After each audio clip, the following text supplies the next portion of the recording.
Hi, everyone. Welcome to Becoming Culturally Responsive Instructor Part 1. This is a two-part session. The second part will be in March. This first session is about guiding principles of culturally responsive teaching. And so excited to have Victoria McWane-Creek with us today as our facilitator. As you can see, she waves. As you can see, today's session is going to be recorded, and this recording will be made available on the McHale YouTube channel within the next week.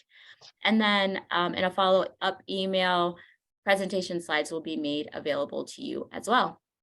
So hello, my name is Tiffany Ross. I'm the manager of network learning and development here at McHale. And I'm happy to be joined by some of my colleagues. So if you're with McHale, if you can just raise your Zoom hand so people can see you, we can introduce you. There we go. So up first, we have our newest addition to our team, our program manager, Grace Karambiri. And then Rudy, can you raise your hand? I see you on my screen. Okay, there's Rudy Jung. She's our programs director. Do you have any more McHale team on? I think that might be us for today. So thank you all for joining. Thank you all for being here. And we're so happy to see you here and have you as part of the McHale Coalition.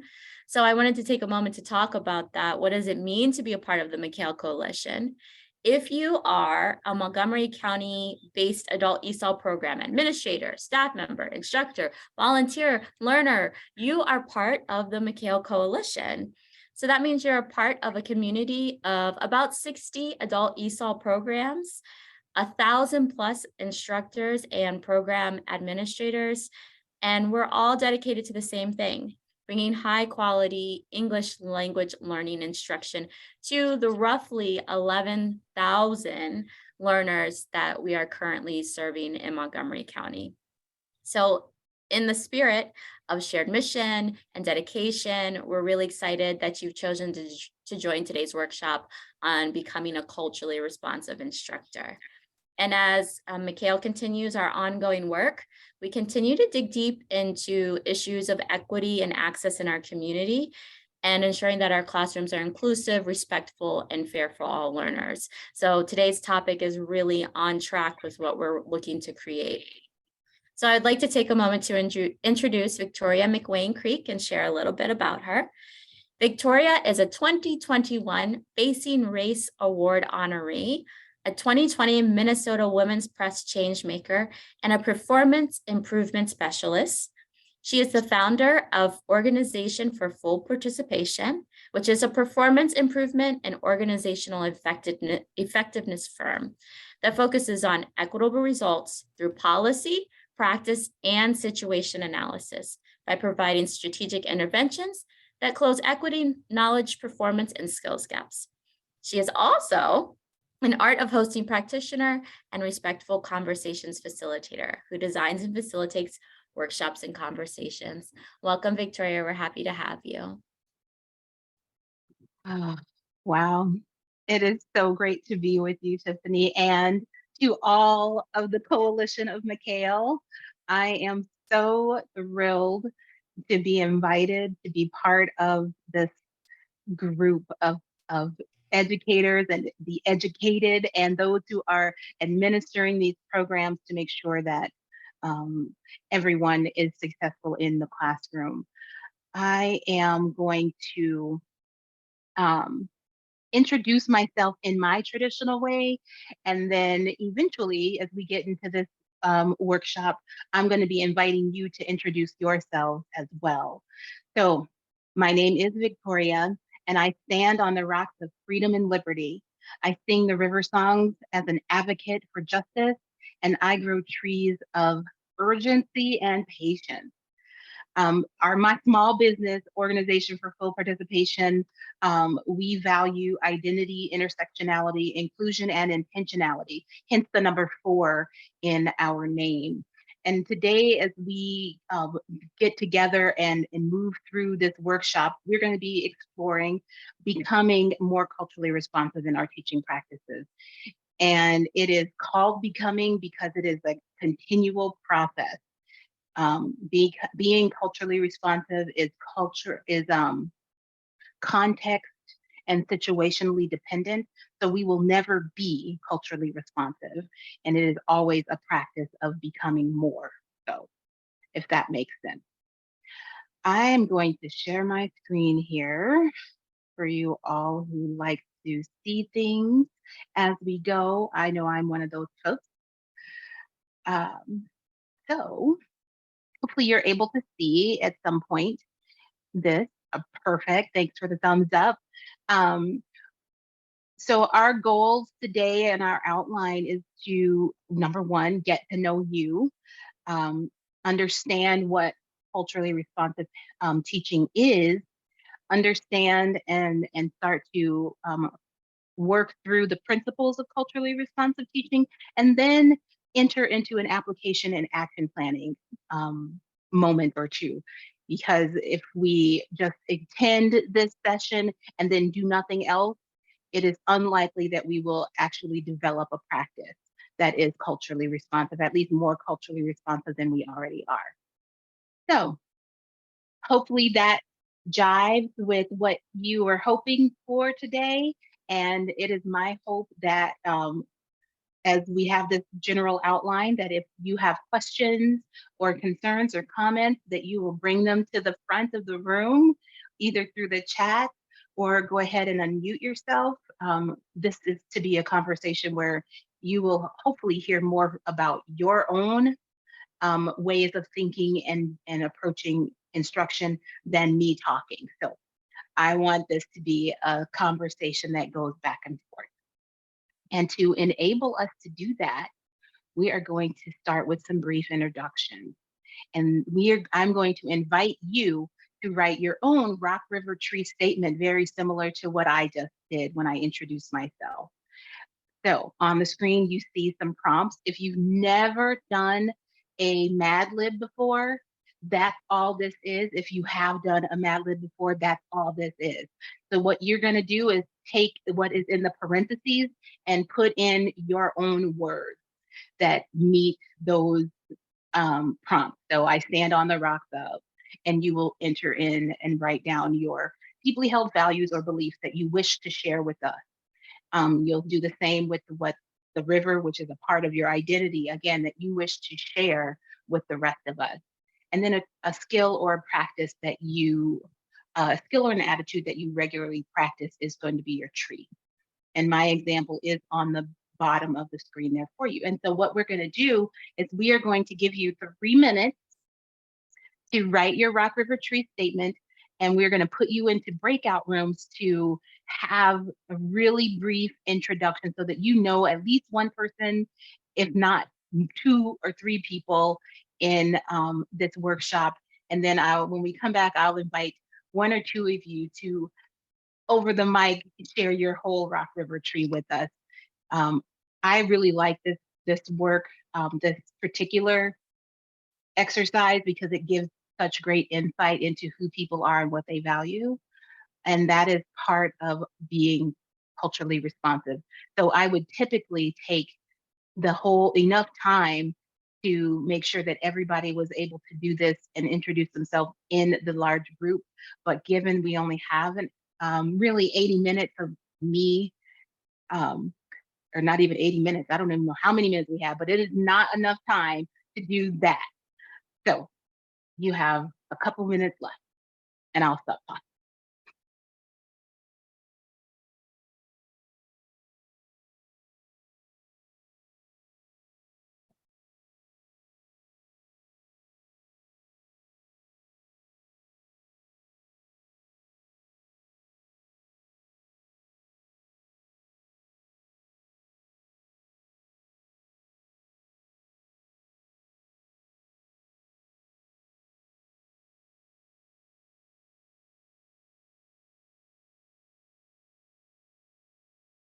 Thank you, Grace, for pasting those prompts into the chat.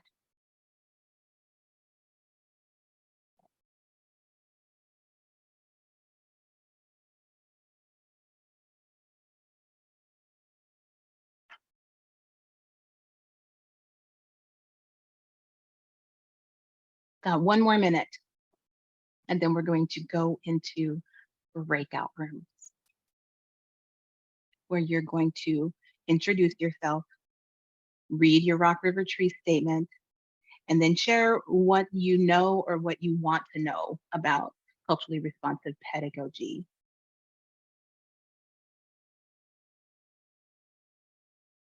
And when we come back, I'll invite, like, again, one or two of you to share your Rock River Tree statements and that thing that you want to know or already know about CRP.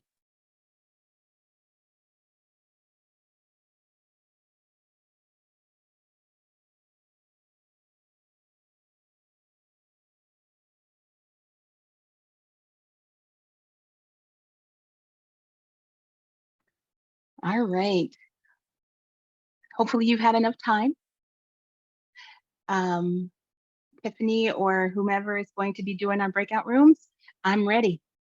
And hopefully everybody else is. Do we know what we're doing? All right. All right, so I'm opening the breakout rooms.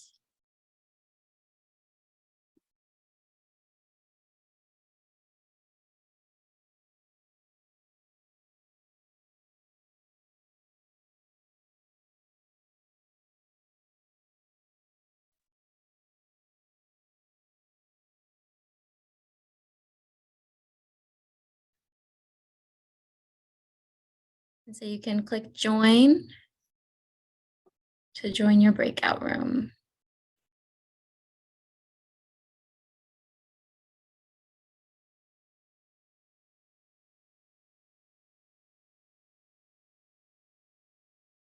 I'm going to pause the recording.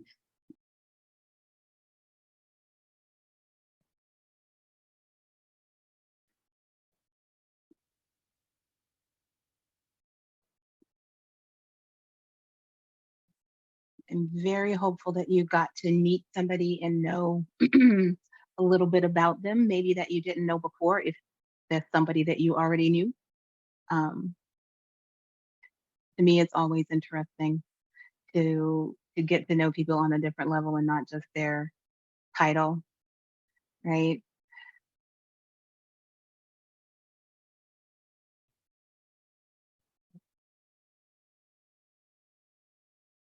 I think we're all back. So thank you for engaging in that activity. Hopefully you had enough time to share your Rock River Tree statement. And I would open it up to one or two, maybe even three of you to share your Rock River Trees with us and maybe what your takeaway was about what you want to know or already know about CRP. And I would just invite you to unmute yourself and go for it.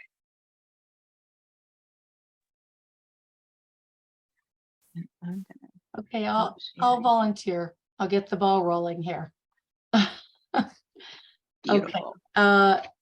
I stand on the rocks of identity, flexibility, and respect. I sing the river songs of my religious practice. I grow the trees of kindness and education. And I was working in the breakout room with Barbara. I don't know if she'd want me to do this, but I really liked what she said about what we want to know about CRT. So Barbara, if you would mind, I don't think I'd be able to say it the same way that you said it. I stated it pretty simply. I would like to find out if I'm doing what is considered culturally responsive. I've been in the classroom for a long time, so I hope I'm being culturally responsive, but if I'm not, I'd like to know. That's lovely. Yeah. Thank you both for sharing, Jill and Barbara. How about one more? I was in breakout room 6 with Cindy and Edwin, and we talked about the rock, the river, and the trees. My response was, for the rock, I stand on the rock of strong family values and principles and a deep faith. For river, I sing the river song of kindness, lovingness, and understanding family and friends. And for the trees, I grow the trees of constantly learning, listening, and responding to the needs of those I teach, and those who are part of my family and friend group. And Wow. Edwin and Cindy had excellent responses about the actual reason for attending this workshop. So I'll turn that over to them. Basically, kind of the same thing what Barbara said, that I believe we are doing it now, but I just wanted to make sure. So I wanted to see that that our program has been inclusive to everyone, and to make everyone and all our students, teachers, et cetera, feel that we are practicing inclusivity. And I wanted to just make sure that if we are not, what are some ways that we can improve moving forward? Yes. Odds are you are engaging in a culturally responsive way in some ways, shapes, or forms. And then there are probably opportunities where you could tweak it here or shift the approach here and be even more culturally responsive. So I love that. Okay, well, I love hearing those. And if you are a person who likes to share and want to type yours into the chat so we can see the rock, rivers, and trees, feel free to do that. We would love to see that. I wish we could really have time to go through everyone. But I would love to see that happen if you have the desire to share.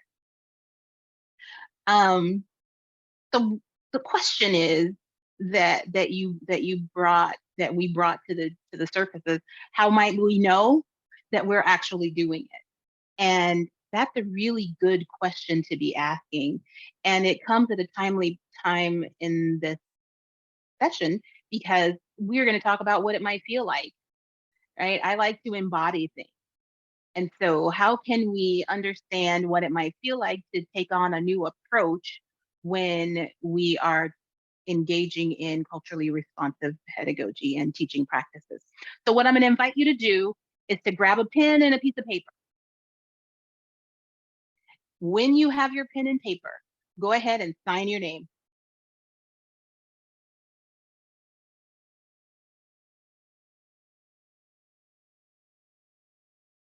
Once you've signed your name, I'm going to invite you to switch hands and put that pen in the other hand and sign your name again.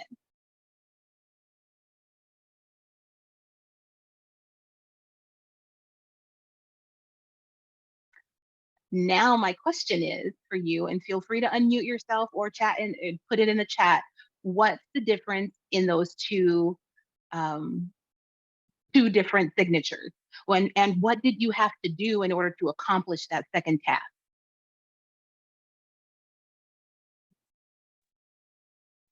I couldn't even do it. Okay. Well, for me, the first time I signed it with confidence and, security, because I've done this a million times. And so I was very confident. As soon as I switched hands, I don't even think I can hold the pen right. And I was not very confident, and my signature looks like a kindergartner wrote it.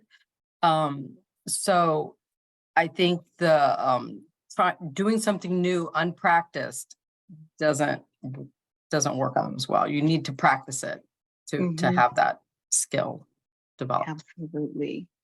I had to physically move the paper because I was going from a right hand to a left hand. And my dad was left-handed, so I know for left-handed, I have to move the paper. So it's just that change in the physical direction of the paper. Yes. Yes. Yeah, I'm left-handed and I have to, like she said, I have to move the paper totally different, 360 degrees, twist my paper. I rub my left hand to rub the right hand, I gotta twist it 260 degrees. And I put in the left hand, very, very good. Right hand, writing is awful. I appreciate you all's honesty in this. It's really about being able to slow down, right, and be conscious about the action that you're making and taking in the moment, which is what is so different, right, when we're learning something new. And being able to do that is what we're asking not only you to do which is to take a stop and try something new and recognize that it may not look like it has always looked. It's going to feel uncomfortable and not so natural as the dominant hand did, but that it is a practice, and it is something that if you should choose to practice will get better, right? Will begin to feel more natural. And that's what learning is, right? Learning is, this is a challenge, this is hard, and we want to be able to make sure that students that we are working with are deeply engaged. And the way that we can do that is by being culturally responsive, knowing who we are and being able to recognize those distinguishing characteristics or contrasting differences between us and our students, so that we can then adapt our behavior, shift our perspective, and nuance our approach in a way that is more effective for the learner, as opposed to hoping that the learner is going to be the perfect student that we were hoping for, when we just get to deal with whomever shows up, right? So that is an embodied exercise that I like to use for pretty much anything when I'm trying to teach what it is to learn something new and be open to growing yourself. I think it just becomes really important to recognize that it doesn't feel natural. We're going to shift real quick, because we are going to rip and run through this workshop. We're going to shift a little bit and talk about what culturally responsive teaching is. And we're going to talk about culture and its role in culturally responsive pedagogy. So Gloria Ladson-Billings introduced the term culturally relevant pedagogy to describe a form of teaching that calls for engaging learners whose experiences and cultures are traditionally excluded from the mainstream setting.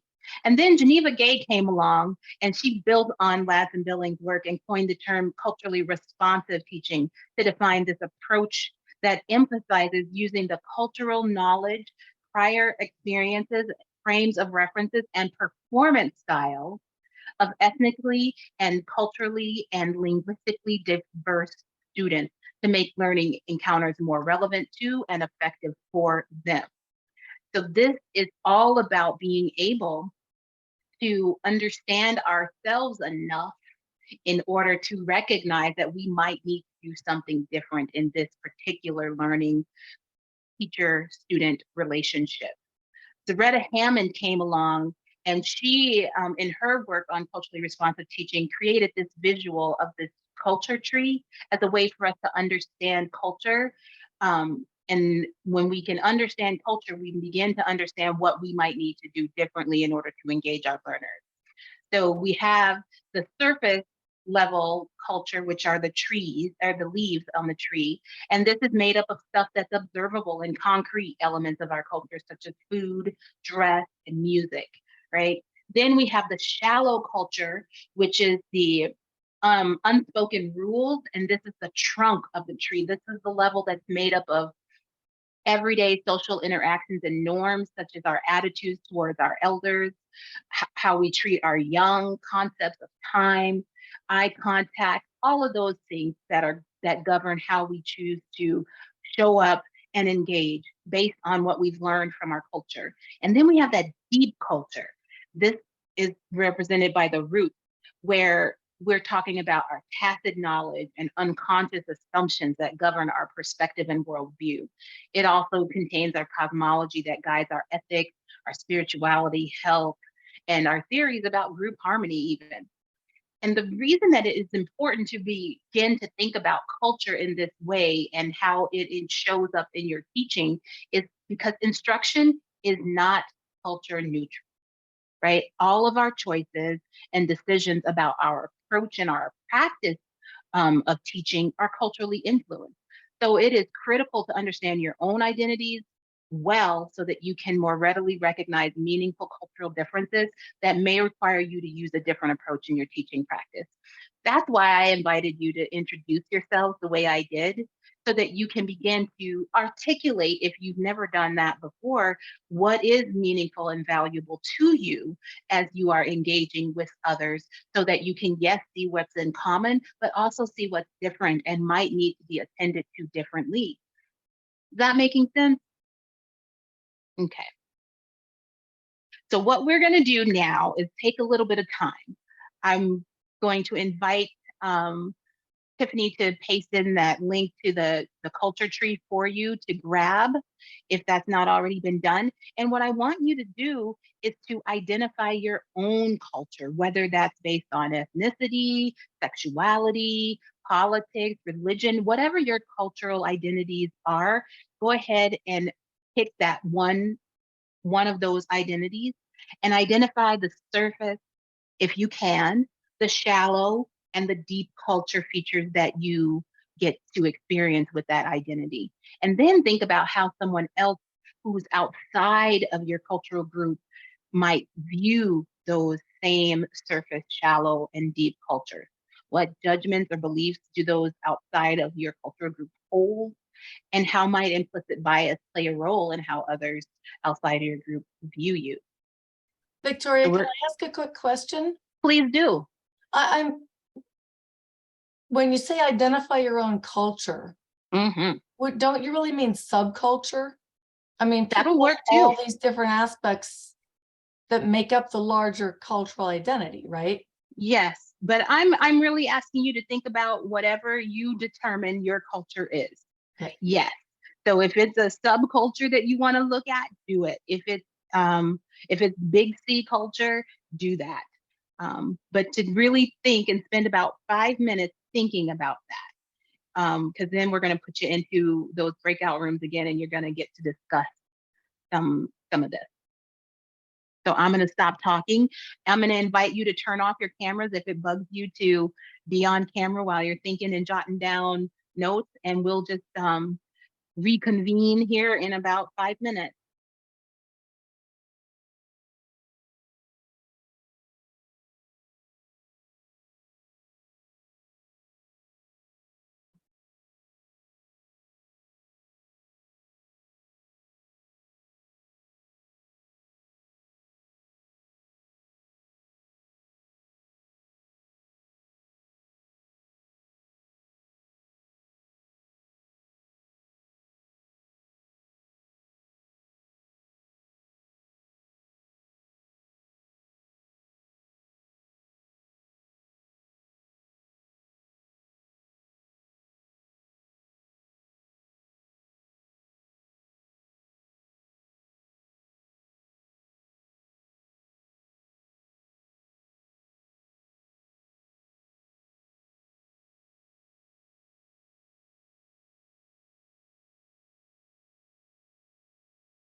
We've got 2 more minutes left before we're going to hop into some breakout rooms.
All right, so what you're seeing on the screen is what I want you all to be able to talk about during your breakout.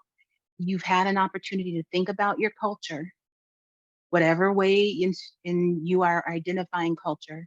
And I want you to think about and discuss how you've recognized and integrated culture into your teaching practice, if you have. And if you've not consciously recognized and integrated culture into your teaching practice, what message might that send to your learner? So I want you to think about either one of both of those questions, and go from there. Okay. And we are going to take, I forget how many minutes I said we were going to take in these breakout rooms. Checking for you. We said 10 minutes. Does that still work? That sounds like enough. Okay. Yeah. If we've got 3 people in the room, so share time. Make sure everybody gets an opportunity to share their thoughts on culture and how they've applied it in their teaching practice. I'm opening the rooms. Please join your breakout.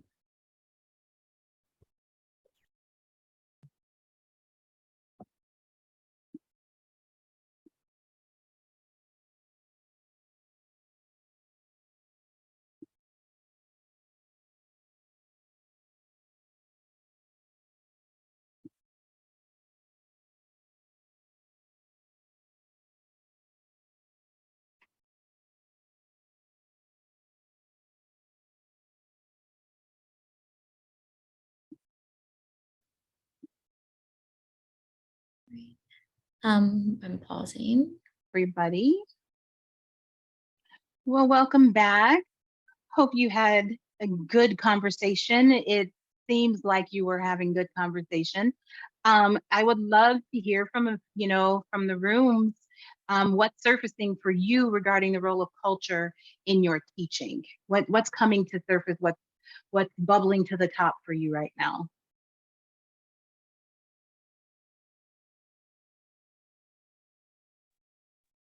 Hi, in my group, I'm in group 3 with Julie and Preston. One of the interesting things that kind of surfaced was our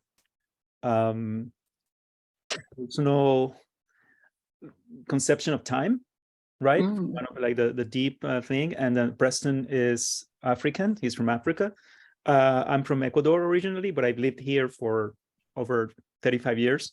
So it's a little bit discordant, because I guess like by influence of just being here and here, things tend to be more punctual. And when people say, 5 o'clock, it is 5 o'clock, right? In Latino culture, that sometimes is not the case. We're working on that. But when they say 5 o'clock, or they invite you to dinner, or if I want my friends to be there for dinner at 5 o'clock, I generally tell them, hey, let's have dinner for, so by the time people kind of like start sauntering in, it is 5 o'clock. but it's like different perceptions of what time is and how fixed things are, right? So in the Anglo realm, it's very fixed, and the expectation is that you're going to be punctual and things are going to be done in a certain time and with a certain delay, right? While in some other cultures that may not be the case. And so for me, I think your second question was interesting because it made me realize that sometimes like people may look at me and see that or take me for being impatient because I don't necessarily range myself with that stereotype. And so Preston was having like a similar problem, right? So the expectation is you're going to be very loosey-goosey with your time allotment, but we are not, right?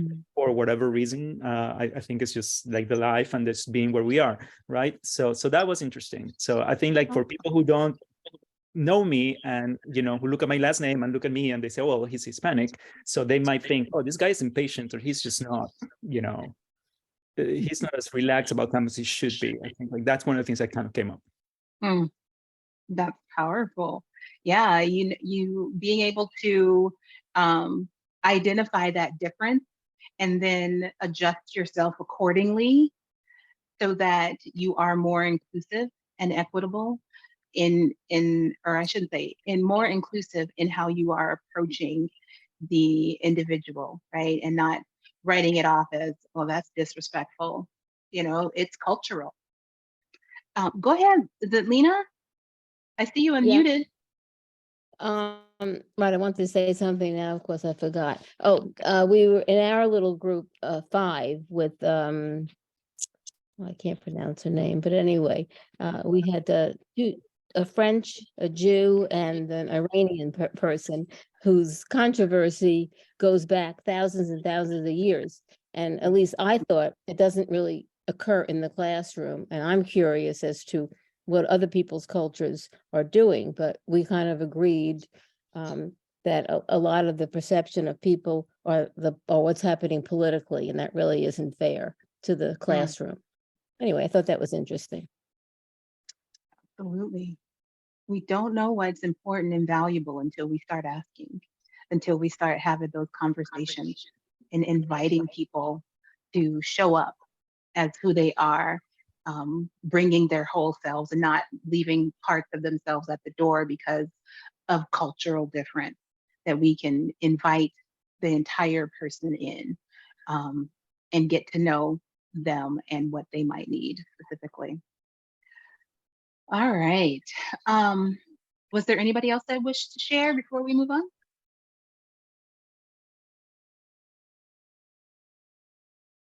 Okay. All right. We are going to move into a little bit of an asset framing kind of conversation. We're going to leave our intercultural competence development conversation for maybe another day. As we are running up against time, I want to make sure we get through the critical pieces here today. So we are going to have a little conversation, or not have a conversation. We're going to listen to Travion Shorters as he talks about asset framing and what we bring to a situation, and how we as instructors or administrators can frame things. So let's take a listen and look at that. And let me know if you cannot hear. I think I've got the sharing sound on. We'll see. Asset framing is about not defining people by their challenge, right? So once you recognize that I aspire to be a scientist or a leader, or maybe I just aspire to graduate high school. Like I have a goal to be a student, right? Whatever that aspiration is, if you acknowledge that aspiration before you go into my various challenges, you're telling a truer story about me, right? I don't run around believing I'm an at-risk this or a low-income that or a high poverty, high crime. Like no one carries around those labels thinking that's how I'm going to face the world, right? What people think about is, I want to maybe go to school. I want to maybe someday own a home. I want to maybe possibly get out of this neighborhood or come back to this neighborhood and build. Whatever that person's aspiration is, if you haven't bothered to acknowledge that aspiration before you engage them, then you've made them an object in the sentence. They are a thing to be dealt with, to be moved, to be manipulated. They are not a person. And once you start to engage people as obstacles, once you start engaging people as problems, then recognize that you've now become the problem, right?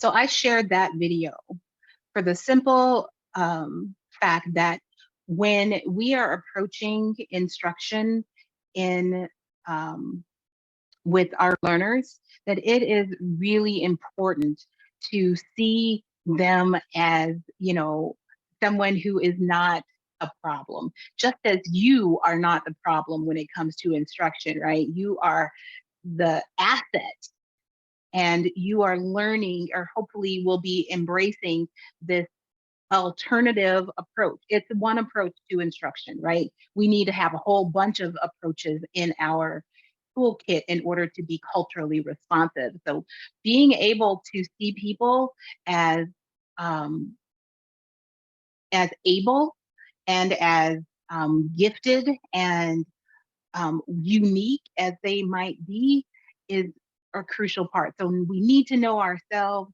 and we need to recognize and acknowledge that other people are also 100% human and come with all the 100% human things that we do. So that is going to help move us, I think, into this process where we start talking about culturally responsive principles and how we can bring those and leverage those into action. Okay, so these are some of the principles that flow along the internet, as well as in many books around what it means to approach instruction in a culturally responsive manner. We have to be able to affirm our students, right? We have to be able to be personally inviting, and the learning environment needs to be constructive for learning across cultures and languages. So you can see all of those. And there are some questions that an educator must answer if they want to be able to be culturally responsive. And those questions happen to be, what do we need to do to ensure that learners feel respected and connected to one another and to us? How can we use relevance and choice to create a favorable disposition to learning? And in what ways, active ways, can we increase the complexity of what we're teaching so that it matters to our learners? And I don't have those questions anywhere but on my notes here, but I will make sure that I get those to Tiffany, because you want to be able to answer those questions for yourself. If you really want to be a culturally responsive practitioner, we are creating with learners a genuine community that promotes justice, right, and equity. So what we're going to do is just jump into some breakout rooms, and I want you to take turns. Our process is on the left-hand side of your screen. You're going to take turns picking a principle that speaks to you and discuss why it's resonating with you and how you demonstrate this principle in your approach to teaching. Okay, and then take turns with choosing a principle that you're presently uncertain that you're applying right now, and discuss how applying it may impact your teaching practice and your learner's outcome. Okay, so these are your questions around here. We want to look at these.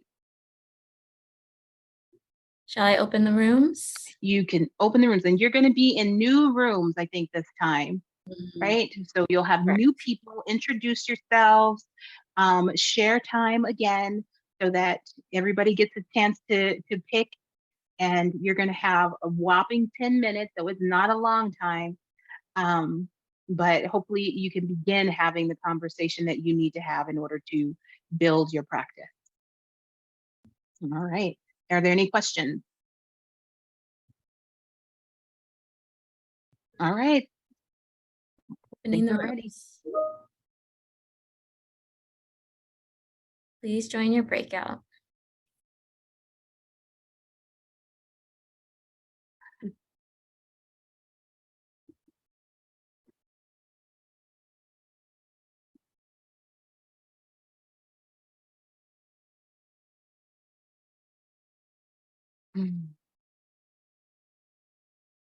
Well, welcome back, everybody. So my question for you, after having that conversation around the principle that resonates, that you feel like you got under control, and that principle that you're like, I could maybe utilize this a little bit more, apply this principle in my instruction. Now's the opportunity for us to have really broader conversation about what this is going to look like for you as an individual instructor or administrator. So if you would, one or two of you again, wouldn't mind starting our conversation off, we'll take a few minutes before we move on to the next part and just share out. Okay, this is Preston. I was in a group with Kim and Wendy. Three of us kind of focus on last bullet item, place student at the center of the learning. So we believe that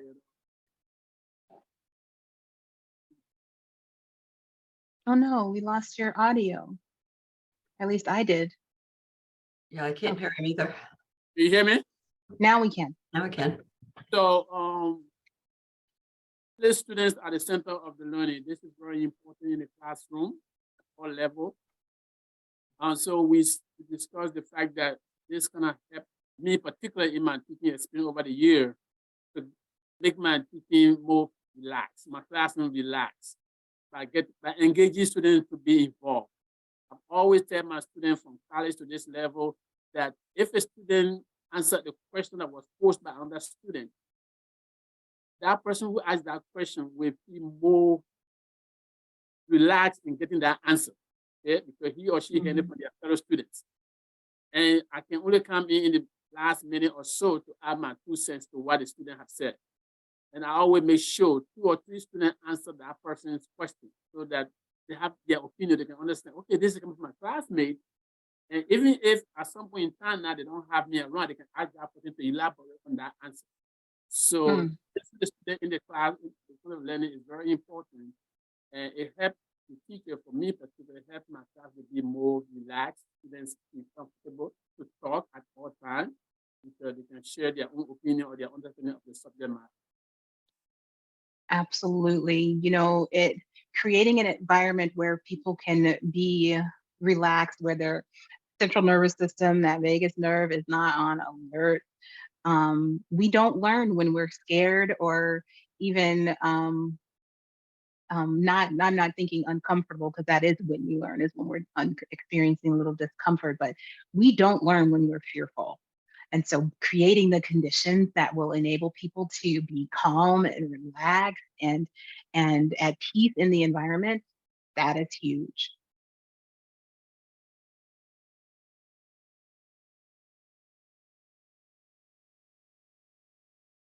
One more, maybe. Get us going. Yes, hi, this is Niyusha. And yes, so we were talking in the breakout room about how we can personalize experiences, like the situations with the students. Like when I want to teach them, I say, okay, in this situation, what they do in your country, what you do in your culture. So if they feel comfortable to share their own experiences. So, and when we say, okay, no, this is the way they do it in America, so don't get offended or don't think that people are not treating you nicely, because this is different. So they understand it, that situation sometimes it's going to be different. So I try to always like personalize. When you personalize, when you talk to them, what do you like? What you don't like?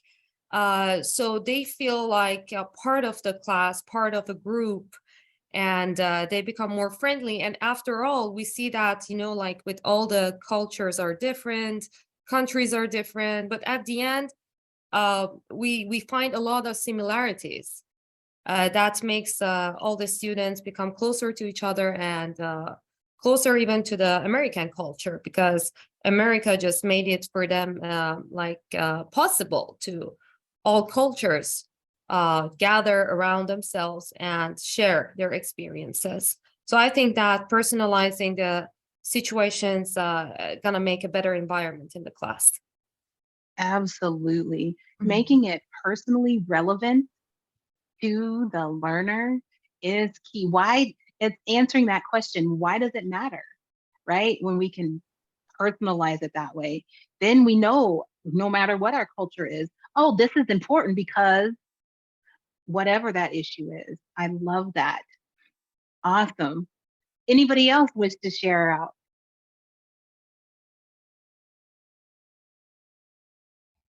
Well, this is Robin. We talked a little bit about placing the students at the center of the learning, and to me, it's a lot about what they bring, what the student actually brings themselves to the classroom, their knowledge, and sort of honoring that knowledge and trying to use it in the teaching situation. Absolutely. That's really one of gauging what your learners already know and understanding where they are is essential, right? Which is why when we did our Rock River Tree, there was that question, what do you know or what do you want to know? Because that's a way of gathering a baseline to have some kind of way of understanding what your learner already knows. Because then you're not imposing what you want them to know, right? Mm-hmm. On them. Mm-hmm. That's not what it's about. Yeah. Yes. Beautiful. Wow. I wish we had more time. I want to spend a lot more time on this. Is there anybody else that wants to share before we move on?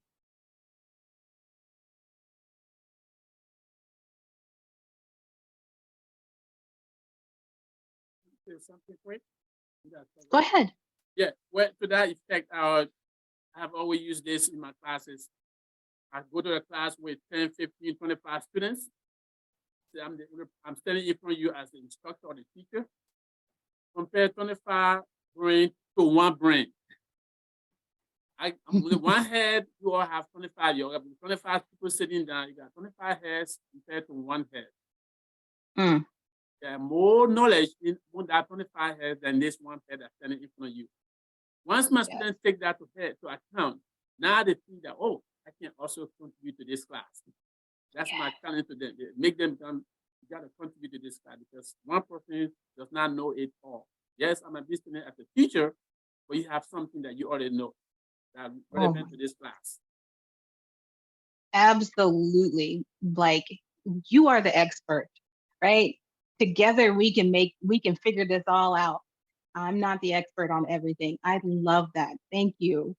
I'm going to encourage you to consider thinking about that one principle that you may not be applying right now that you kind of want to, and be thinking about how you might move yourself in that direction between now and the next time we gather, if you choose to to attend the next session. We're going to have a little conversation here. Oh, look at my annotation still there. That's hilarious. Clear all my drawings. Okay. So we are going to not really have a conversation, but I want you to think about as we move forward and we're getting ready to wrap this whole session up. I want you to think about what experiences you might have with shifting your mindset, because that's what this is all about. It's about shifting how we think about the student-teacher relationship, and what can you take from your experiences with changing your mindset to using in cultivating this CRT practice, right? This mindset about culturally responsive teaching. And then think about that one thing that you're committed to trying in cultivating your CRT. So you've got a month between now and the next time we gather. They're going to put into the chat an action plan template that you can begin to draft if you like, or you can wait until we have part 2. But really begin thinking about where is the opportunity for you to do things differently just a little bit. You don't have to do everything. You don't have to look at every single one of those principles and be like, oh, I got to do all of this right now. No, you don't. You pick the one that makes the most sense to you, that aligns with who you are and your current approach, and you experiment with it. And then when you're done experimenting with that one, experiment with another. But which one is going to give you the best, most strategic outcomes right now? And think about that and how you might apply that. Okay. We're going to skip over the, we can talk about that because you have the action plan. Just know where you want to go and what you want to do, right? Create some measurable goals if you're moving in that direction, and think about how you might chunk those goals so that you can achieve them, and think about your deadlines and things like that so that you can hold yourself accountable to your own development. And then the visual representation is going to be the actual plan that you create to help keep you on track and allow you to track your progress.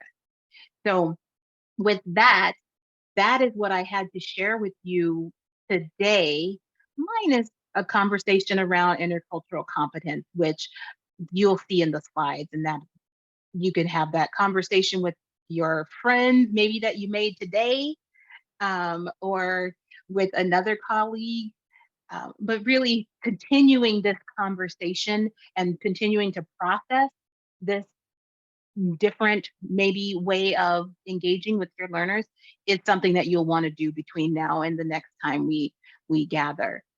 And with that, I'm just going to stop and see if there are any questions that we can have a little bit of time to chat before I send it back to Tiffany.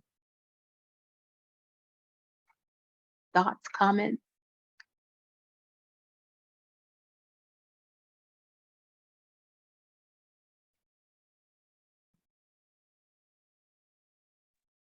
So we have a comment in the chat from Linda. Is there any website with ideas on how to increase CRT? To increase CRT. So there are lots of actual websites that are out there that promote culturally responsive pedagogy or culturally sustaining pedagogy. I can put together a little list and send those along to Tiffany. But at the end of the day, there is no one who can tell you how to do it. It's about developing it. It's about practice. It's about living into the principles and leaning into them when it gets challenging, particularly with a student or group of students who are culturally different than you are. How are you going to connect with that learner? How are you going to build community that can withstand challenges, that can help us grow, that can have both care and accountability involved? So I will definitely send along some, but it's about experimentation at the end of the day. There's no one way to do this. And anybody that tells you that there is probably not going to serve you well.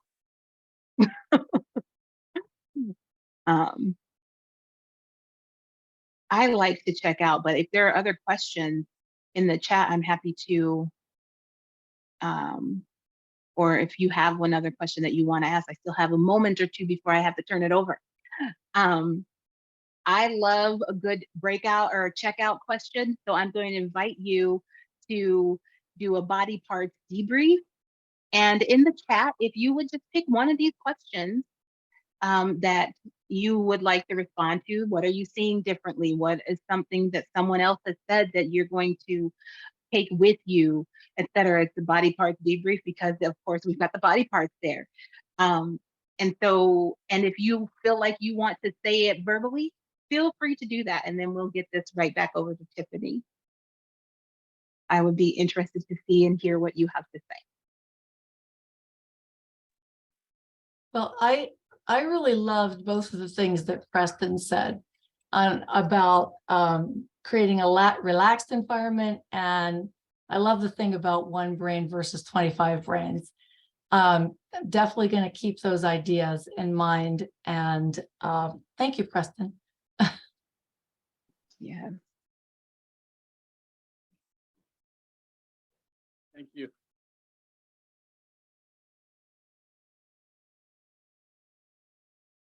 Well, you all feel free to put those responses in the chat. I will hand it back over to Tiffany and just say thank you for allowing me to be with you for a little while. And I hope to see you again next month.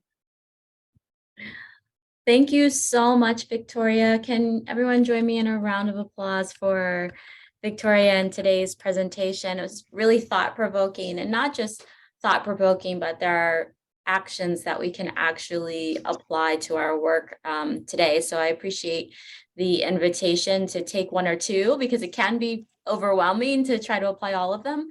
So thank you for that invitation to take one or two and apply them until we meet again. So in the chat, you will see, everyone, that I have dropped a link to a 3-minute survey. Please do take the time to complete that survey. It gives valuable feedback that we use to inform our future professional development. And just a reminder that this is a 2-part workshop. So definitely take that action plan, which I'll share with you again in a follow-up email, and see what you can start experimenting with, so that when we meet together again on March 8th, same time, different Zoom link, you'll have the opportunity to share what you're learning or ask questions about what you've tried that may not have worked as well. And then the last thing that I'm going to put in the chat is an invitation, if you are an instructor, to take our survey. So every 2 years or so, Mikhail sends a survey out to all of our instructors, and we ask that you provide your feedback. This lets us know more about you, but also informs us around your professional development needs. And that directly impacts what offerings we have, like today, what offerings we'll be having for the upcoming year. And if you complete it, you receive a $10 Amazon gift card. So that's open until the 20th. So if you could complete that or share widely with fellow instructors, that would be very much so appreciated. So again, thank you all for joining. Please feel free to unmute and say so long, and I will follow up with an email with all this good information from today within the next 24 hours. Bye-bye. Thank you. Bye, everyone. Bye-bye. Bye-bye, everybody. Thank you. Bye. Great. Thank you so much. Yeah.